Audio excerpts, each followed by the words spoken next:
Bonjour chant de gloire, bonjour peuple de Dieu. Je vous bénis tous dans le nom merveilleux de notre Seigneur Jésus. Écoutez, savez-vous que ce n'est pas forcément parce qu'il y a la grande destinée sur ta vie ou le promesse de Dieu sur ta vie que cela va se réaliser automatiquement. Non, bien-aimé dans le Seigneur, laisse-moi te le dire, ce n'est pas parce qu'il y a le promesse de Dieu sur ta vie, ce n'est pas parce qu'il y a la destinée de Dieu sur ta vie que les choses vont se faire automatiquement.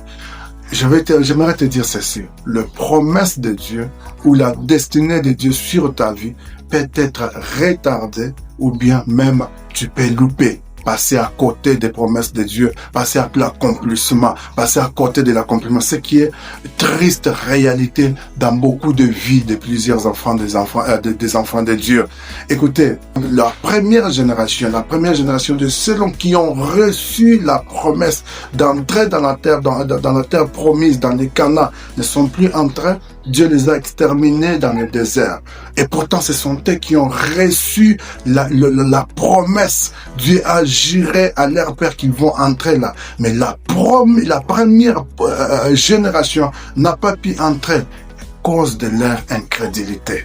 Et pourtant, Dieu s'était juré. Sauf Josué et Caleb ont pu entrer. Quand vous lisez en Nombre chapitre 14, verset 22 et verset 23, écoutez ce que la Bible dit.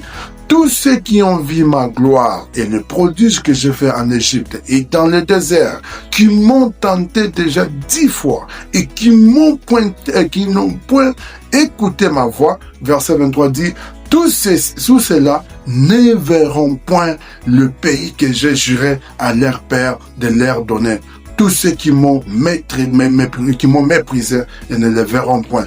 À cause de leur incrédulité, ils n'ont pas pu entrer. Bien aimé, la même chose est arrivée à Moïse. Moïse, quand vous regardez la vie de Moïse, destiné à libérer Israël pour les amener dans la terre promise. Mais quand vous lisez Deutéronome chapitre 3, à partir de verset 23 jusqu'à verset 29, Moïse est en train de supplier le Seigneur. Par manque de maîtrise de soi, Moïse perd l'accès pour les pays pour lesquels il a souffert toute sa vie.